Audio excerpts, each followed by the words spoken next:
Collar आहे पण collar नसल्यासारखं काहीतरी आणि पूर्ण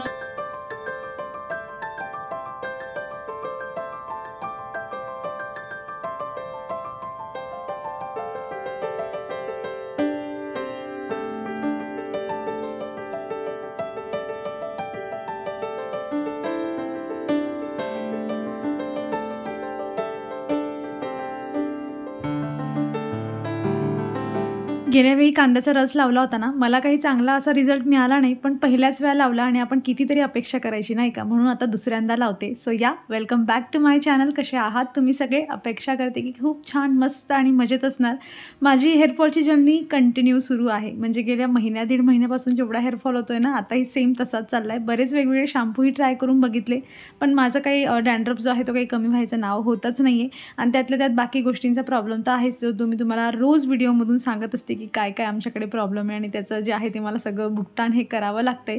बाकी हार्मोनल्स जे इम्बॅलन्स आहे किंवा जे काही चेंजेस असतील ते होत आहे. कारण मी हे नोटीस करते की 1-1.5 महिन्यापासून ना मला आधी म्हणजे चेहऱ्यावर पिंपल वगैरे व्हायच्या नाही, पण आता ना म्हणजे दाढीवर किंवा गालावर जे आहे ते एक कुठली तरी पिंपल तर असतेच म्हणजे चेहऱ्यावर. नाही तर पहिले असं व्हायचं की पिरियडच्या अराउंड फक्त मला एक पिंपल यायची जी दुखणारी असायची आणि ती आपोआप जायची सुद्धा. मग महिनाभर अगदी म्हणजे एकही पिंपल नसायची, पण आता जे आहे ना एक कंटिन्यू असते. त्यामुळे असं वाटते की काही ना काही शरीरामध्ये जे बदलाव चाललेत ना त्याच्यामुळे हे सगळं असू शकतं. सो चला मस्त इथे कांद्याचा रस लावला, घरातली छोटी मोठी कामं आवरेल आणि मस्त हेअर वॉश करून घेईल. नवरात्री येते आणि सगळ्यांचीच आता साफसफाईची गडबड चालू होणार आहे, पण ह्या वर्षी ना माझी साफसफाई खूप लवकर आणि क्विक होणार आहे. कसं काय ते तुम्हाला सांगते. तर मी ह्या वर्षी साफसफाईसाठी यूज करणार आहे अगारोचं हे व्हॅक्यूम क्लीनर. याच्यासोबत ना बरेच असे वेगवेगळे अटॅचमेंट मिळतात. मी पुढे तुम्हाला व्हिडिओमध्ये एक एक करून सगळे दाखवेलच की कसे काय कुठले कशासाठी यूज करतात म्हणून. घराची साफसफाई करण्याआधी म्हटलं चला तुम्हाला एक छोटासा डेमो जो आहे तो तुम्हालाही दाखवते आणि मीही बघते. तर इथे काही मी थोडा कचरा पसरवून ठेवला होता आणि 30 सेकंदांमध्ये सगळा कचरा जो आहे त्या व्हॅक्यूम क्लीनरच्या आत गेलेला आहे. म्हणजे इतकं इफेक्टिव्ह आणि याचे सक्शन पॉवर जे आहे ना ते खूप जास्त आहे. तर बघा ही फर्स्ट अटॅचमेंट यासोबत लावली. अशा पद्धतीने खूप सोपे अशा पद्धतीने आपण इन्स्टॉल याला करून घेऊ शकतो. याच्यासोबत हे असं अपराईट हँडल पण मिळतं ज्याच्या मदतीने आपल्याला वाकून काम करायची गरज नाही, उभं राहूनच आपण क्लिनिंग करून घेऊ शकतो. याची जी वायर आहे ना तर ती 5 मीटरपर्यंत लांब आहे.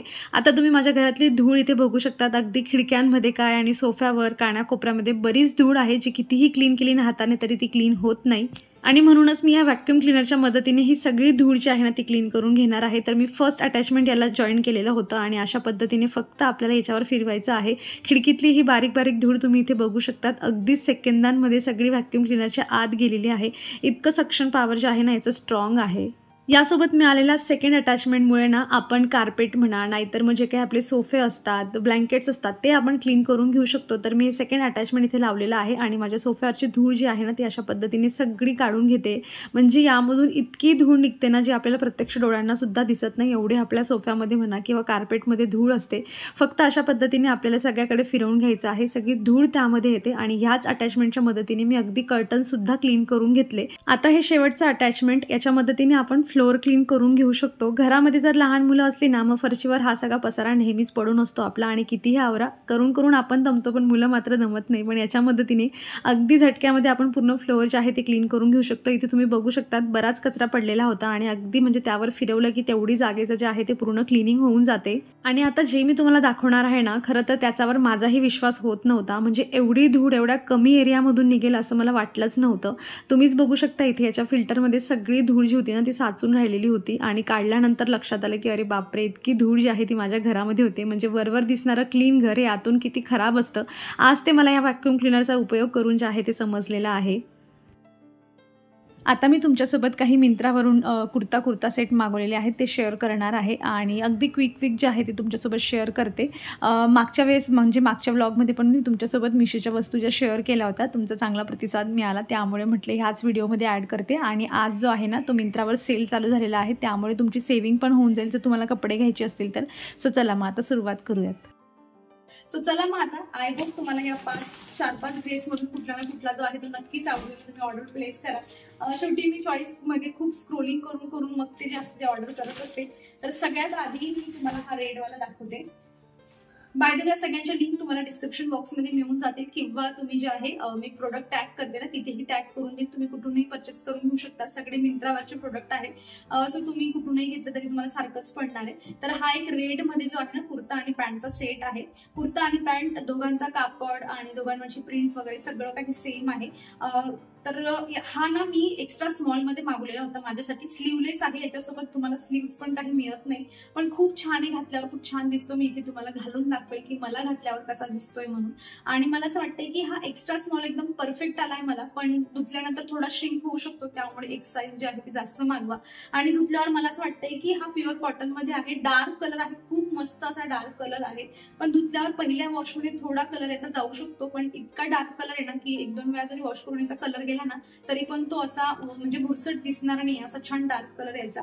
आता मला असं वाटतंय की जाऊ शकतो, नसू पण जाऊ शकतो, आता ते डिपेंड आहे. आता मला धुता तर काही येणार नाही, पण कापड खूप छान आहे, घातल्यावर खूप मस्त असा जो आहे तो लुक येतो. आय थिंक हा 1100 की 1000च्या अराउंड आहे. जेव्हा तुम्ही हा व्हिडिओ बघणार तेव्हा मे बी मिंत्रावर सेल चालू असेल, तर तुम्हाला याच्यापेक्षा कमी मध्ये सुद्धा, मी जी प्राइस सांगते त्याच्यापेक्षा कमी मध्ये सुद्धा मिळू शकतात. सो हे पहिलं जे होतं ते पहिलं प्रोडक्ट होतं. आणि त्यानंतर हा पण पॅन्ट आणि कुर्ताचा जो आहे तो सेट आहे. दोघांचंही मटेरियल पॅन्ट आणि म्हणजे कुर्तीचं सेम आहे. बऱ्याच जणांचे प्रश्न असतो की स्लीवलेस आम्हाला काही चालत नाही म्हणून, तर त्यांच्यासाठी आहे. हा पूर्ण जे आहे 3/4 साईजचे स्लीव्ज आहेत. मस्त याची नेकवरची डिझाईन अशी व्ही किंवा पानाचा शेप असतो तसा आहे. घातल्यावर तुम्हाला इथे साईडला जेव्हा मी तुम्हाला दाखवते तुम्हाला एकदम परफेक्ट असा अंदाज येईल की हा दिसेल कसा. हा पण एक्स्ट्रा स्मॉल मध्ये मागवलेला आहे मी, आणि हा श्रिंक वगैरे होणार नाही, अगदी रफ अँड टफ कापड असतो ना तसा हा कापड आहे. आणि याची ही जी ट्राउझर पॅन्ट जे काही असेल त्याला पॉकेट्स पण आहे एका साईडला. सो अशा पद्धतीचे याची पण सेम प्राइस आहे 1100-1100च्या अराउंड.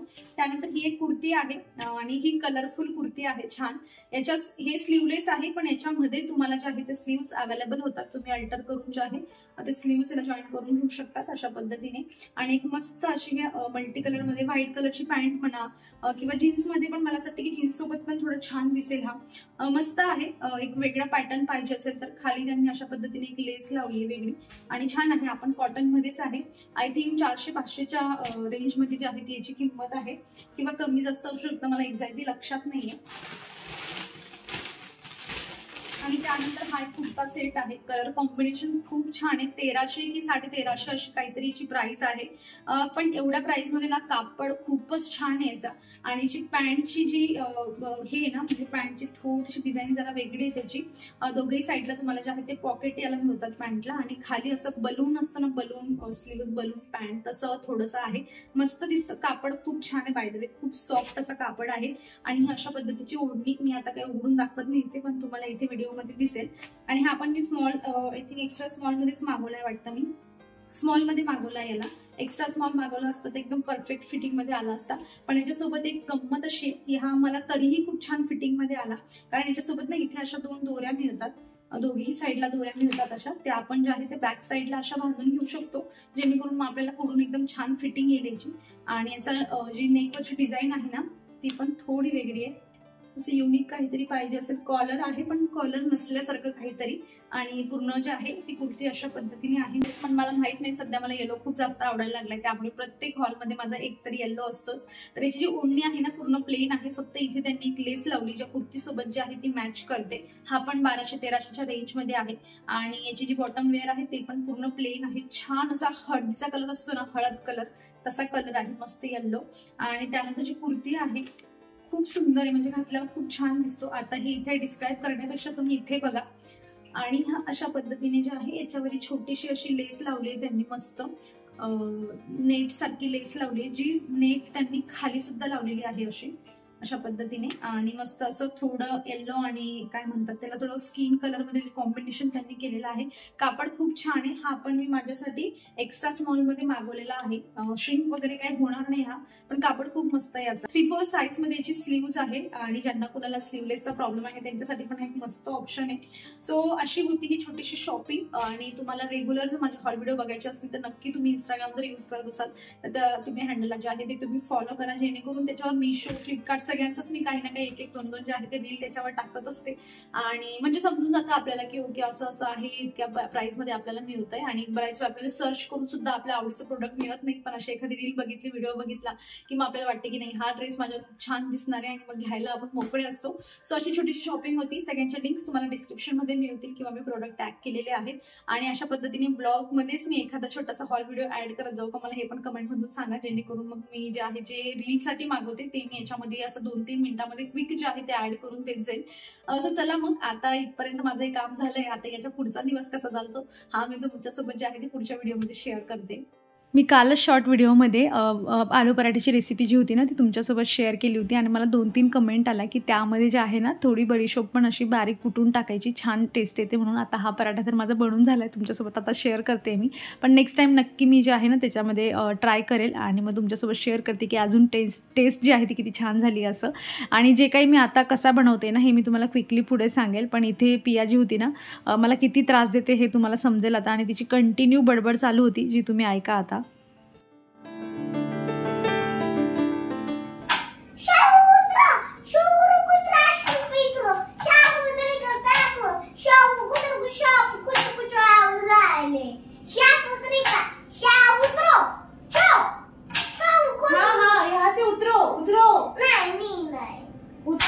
आणि मला मोकळं कर, हे किचन मोकळं कर लवकर. पिया मग काय होतं तेला मग मला एकदम असं सावकाश काम करावं लागतं हे की नाही. असं किचन येऊन बसलं की मग हळूहळू करा की तुला चटका लागायला नको. नाहीतर मग मी असं करत असताना मी असं सुद्धा करते कधी कधी, पण तू असल्यावर मला करताच येत नाही.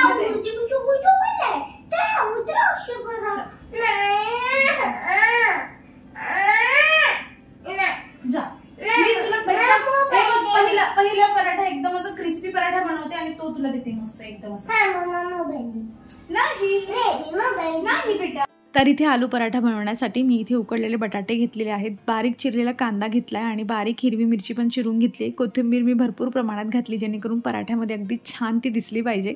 चवीपुरतं मीठ, तिखट घातलेलं आहे, थोडं तिखट असं घातलं आहे ज्याला म्हणजे असं ते म्हणतात ना की कश्मीरी लाल मिरची वगैरे तसं नाही घेतलं आहे मी, जे असं भुरसट कलरचं आहे थोडं तसं घेतलं आहे जेणेकरून हे जे पूर्ण मधलं जे आपण भरणार आहोत सारण ते असं लाल दिसायला नको. आणि 2 गोष्टी यामधल्या महत्त्वाच्या आहेत त्या म्हणजे मी त्याच्यामध्ये चाट मसाला आणि आमचूर पावडर जे आहे ते घातलेलं आहे. सो हे जर तुम्ही घालत असाल ना चाट मसाला आणि आमचूर पावडर हे दोघं टाकून बघा खूप छान चव येते. आणि मग जसं मला कमेंटमध्ये आलं होतं की त्यामध्ये बडीशोप पण जरा कुटून घालायची, तर ती पण ट्राय करा जर तुम्ही माझं बघून पराठा जर तुम्ही प्लॅन करत असाल तर. कारण ज्या पद्धतीने कमेंट आल्या ना मला तरी वाटते की पराठा खूप छान लागणार आहे. तर अशा पद्धतीने जे आहे ते मी पराठा बनवते आणि नॉर्मल चपातीचं पीठ भिजवतो आपण तसं भिजवून घेतलं, फक्त त्यामध्ये थोडं जे आहे ना ते मीठ मी ॲड केलेलं आहे. आणि ह्या बॉटलची पण मला बऱ्याच वेळा लिंक विचारली जाते. मी शॉर्ट व्हिडिओमध्ये पण प्रोडक्ट टॅग केलेलं होतं, मी आता पण ह्या व्हिडिओमध्ये टॅग करते किंवा डिस्क्रिप्शनमध्ये जमलं तर मग लिंक देते. पण टॅग प्रोडक्टमधून तुम्ही डायरेक्ट जे आहे ते प्रोडक्ट परचेस करून घेऊ शकतात. खूप छान बॉटल आहे अशी पराठा वगैरे शेकण्यासाठी, तर 1 नंबर. आणि बघा अशा पद्धतीने मस्त असा पराठा जो आहे तो बनवून तयार झालेला आहे. The next day. उठल्या मस्त पिया एवढा छान ब्रश करते, त्यातल्या त्यात इतकं छान मस्त ऊन पडलंय आणि सगळे बाल्कनीतले फुलं झाडांचे पत्ते इतके छान चमकतात ना, बघूनच मन इतकं प्रसन्न होऊन जातं. आणि प्रत्येक वेळा वाटतं की जसं मला वाटतं ना तसं तुमच्यासोबतही शेअर करावं. आणि बरेच लोक माझी ही फिलिंग रिलेट पण करतात. सो बघा इथे बरेच मस्त मस्त फ्लावर जे आहेत ते उमललेले आहेत आणि त्यासोबत जास्वंदाचं हे मोठं फूल देखील खूप कडा आहेत त्याला. म्हणजे मला असं वाटतं की दररोज एक तरी फूल असणार आहे. नाही काय म्हणलं तरी आठवड्यातून 4 फुलं तरी कुठे गेले नाही, एवढे त्याला कडा आहेत. आणि फ्युचरमध्ये पण ते येतच राहील. फक्त त्याला लवकरात लवकर मला नवीन कुंडी आणायची म्हणजे ते अजून छान ग्रो करेल. बाकी आलमंडालाही छान फुलं आलेली आहेत.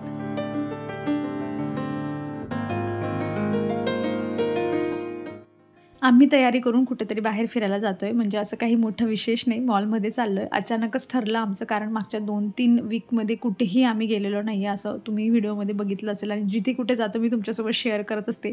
त्यामुळे असं काही आम्हाला म्हणजे मॉलमध्ये जाऊन काही खरेदी वगैरे असं काही करायचं नाही. पण पियाचं खूप चाललं होतं की मम्मा आपण कुठे जात नाही. मग मला नाही का ते गेम खेळायचे, तुला मॉलमध्ये नसेल जायचं तर इथे आमच्या इथे वाघोलीमध्ये पण आहे तर तिथे घेऊन चल, असं तिचा खूप हट्ट चालला होता. म्हटलं चल थोडं फिरणं पण होऊन जाईल आपलं आणि आजचा दिवस पण तेवढा जो आहे तो छान तिच्यासोबत पण स्पेंड करता येईल किंवा तिच्या आवडत्या गोष्टी ज्या आहेत त्या पण करता येतील. तर आम्ही मॉलमध्ये चाललेलो आहोत आणि मला ना 2-3 वेळा कंटिन्यू अशी कमेंट आली आहे की तुझं ना लिपस्टिकचं कलेक्शन आम्हाला दाखव म्हणून. तर आता गोष्ट अशी आहे, मी तुमच्यासोबत करते जे काही माझ्याकडे 2-4 लिपस्टिक आहेत त्या. पण सध्या तरी सगळ्यात माझ्या आवडीची लिपस्टिक कुठली असेल ना, तर ती फेसेस कॅनडाची आहे. म्हणजे ती लिक्विड लिपस्टिक आहे. मी यापूर्वी कधीही लिपस्टिक म्हणजे लिक्विडवाली लिपस्टिक जी होती ना ती यूज केलेली नव्हती. ही मला प्रमोशनसाठी मिळालेली होती. त्यासोबत फाउंडेशन आणि एक स्ट्रोब क्रीम पण होती. त्या तिघांमधून मला हीच खरंच खूप जास्त आवडली आहे. म्हणजे मला प्रत्येक वेळा मी जेव्हा पण लिपस्टिक घ्यायचा विचार करायची ना, मला भीती वाटायची की ती लिक्विडवाली कसं काय तिला लावायची आणि ती चांगली असेल की नाही म्हणून. पण लकीली ही मिळाली आणि तो शेड पण मला छान दिसतो. तर मी ती लिपस्टिक जी आहे ना ती टॅग करून देते तुम्हाला, तुम्ही चेक करून घेऊ शकतात. बाकी त्यामध्ये शेड्स पण अवेलेबल आहेत. आणि आता इथे बघा, सध्या तरी पियाला मेकअप करायला मेकअप म्हणजे फक्त मॉइश्चरायझर म्हणा किंवा फक्त लिपस्टिक तेवढी ती लावण्याची हौस करते. पण काही नाही, थोडा वेळ झाला की तीच वैतागते आणि म्हणते मम्मा टिश्यू पेपर असेल तर दे, मी पुसून काढते म्हणून. पण आज तर काही लिपस्टिक वगैरे लावत नव्हती. पण हे मॉइश्चरायझर तिने काढलं आणि स्वतःच्या हाताने असे छान टिपके वगैरे ठेवून, तो मिरर ठेवून तिचे असे सगळे नखरे करणं चाललं होतं. म्हणजे आपल्याला वाटतं की आतापासून असं काही केमिकल वगैरे लावायला नको, पण ते मॉइश्चरायझर लहान मुलांचं आहे त्यामुळे मी तिला लावू दिलं. आणि लिपस्टिक कधीतरी तिचं असं होतं ना की फंक्शन पण असलं ना तरी ती लावणार नाही आणि एखाद वेळा तिची इच्छा असली ना मग तेव्हा ती आवडीने लावते, स्वतःच्या हाताने पण लावते ती, असं होतं. सो तिच्या इच्छेवर ते डिपेंड असतं, कधी तिला आवडतं कधी नाही आवडत. त्यामुळे तिचं जसं आहे ना मूड त्या हिशोबाने मी तो फ्लोमध्ये तिला जाऊ देते की ठीक आहे लावायचं तर लाव म्हणून. आणि अशा आम्ही दोघंजण छान तयार झालेलो आहोत आणि आता आम्ही जाणार आहोत मॉलमध्ये.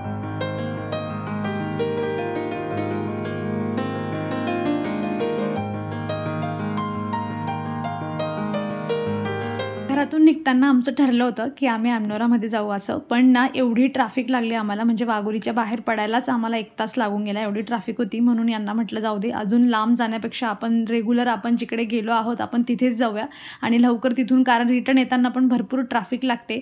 तर मॉलमध्ये एंट्री केल्या असं हे मस्त असं सँडल चप्पल काय आहे ते इतके छान छान डिझाईन होते, पण त्यांची प्राईस पण तेवढीच छान होती.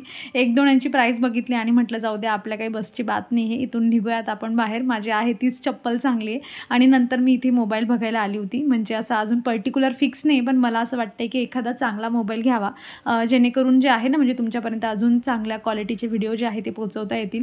तर असंच आम्ही 1-2 वेगवेगळ्या प्रकारचे जे होते ते मोबाईल तिथे बघत होतो. आणि पिया ज्या गोष्टीसाठी एक्सायटेड होती, फायनली तिचं असं होतं की बाकी सगळं सोड, आधी मला खेळायचं आहे तर मला तिथे जाऊ दे. म्हणजे हे क्रेज जे आहे ना, थोडं मुलं जसे मोठे होतात आणि महत्त्वाचं म्हणजे शहरातली मुलं असली ना, आपण 2-4 वेळीपूर्वी मॉलमध्ये गेलेलो असलो मग त्यांना ह्या गोष्टीपासून दूर ठेवणं थोडं अवघड होतं. लहान होती ना तर तेव्हा आम्ही तिकीट वगैरे काही घ्यायचो नाही. तिला असंच इथे बसायचं आहे, बस तुला काय करायचं आहे. तेव्हा तिला समजायचं नाही की हे चालू जे आहे त्यासाठी आपल्याला पैसे द्यावे लागतात म्हणून. तेव्हा ती असंच खेळायची. पण आता तिला समजायला लागले तर त्यामुळे जे आहे ते तिकीट वगैरे घ्यावं लागतं. मला तर ते खूप एक्सपेन्सिव्ह वाटतं. असं वाटतं की काही कामाचे खेळणं येते आणि नुसते पैसे त्यामध्ये जातात. आणि एक पॉईंट असा येतो बघा की आपण ते तिकीट्स जास्त वाढण्यासाठी, आपले पॉईंट्स जास्त वाढण्यासाठी, म्हणजे जाताना काहीतरी 1-2 आपल्याला गिफ्ट आले पाहिजे म्हणून त्याच्यासाठी ना मुलांच्या हातामधून घेऊन आपणच ते अर्धे गेम खेळतो, जसं आता मी करते इथे. तिला म्हटलं आण, तुला काही जमत नाही, मी जास्त पॉईंट्स जे आहेत ते जमा करते आणि मी खेळायला बसली होती. सो मी ठरवलं होतं की म्हटलं आता हे लास्ट टाईम आहे. आणि असे आमचं मॉलमध्ये खूप जास्त येणं होत नाही, हे तुम्ही नेहमी बघतात व्हिडिओमध्ये, कारण मी जिथे कुठे जाते तुमच्यासोबत शेअर करते. 3-4 महिन्यातून एखादा गेलं तर गेलं. आता यापुढे अशी मॉलची चक्कर जो आहे तो लवकर होणार नाही, याची जिम्मेदारी माझी. म्हणजे हा वायफळ खर्च पण होतच नाही. मग चला असो, अजून काही 1-2 असेच दुकानांमध्ये जाऊन चप्पल वगैरे कपडे वगैरे बघत होतो, कारण आलो आहे तर टाइमपास थोडा झाला पाहिजे, फिरणं थोडं झालं पाहिजे. आणि अशा छान छान वस्तू बघितल्या आणि त्यानंतर म्हटलं चला आता खूप झालं, पायही दुखायला लागले होते, घरून निघूयात आपण. थोडंसं खाल्लं आणि त्यानंतर घराकडे निघालो. सो चला मग आता मी माझा व्हिडिओ इथे संपवते. अपेक्षा करते की तुम्हाला आजचा व्हिडिओ आवडला असेल. कसा वाटला व्हिडिओ मला कमेंटमधून नक्कीच सांगाल. आवडला असेल तर लाईक करा. चॅनलवर तुम्ही नवीन असाल तर प्लीज चॅनलला सबस्क्राईब करा. भेटूयात मग पुढच्या अशाच इंटरेस्टिंग व्हिडिओमध्ये. तोवर तुम्ही स्वतःची काळजी घ्या. So take care friends and bye.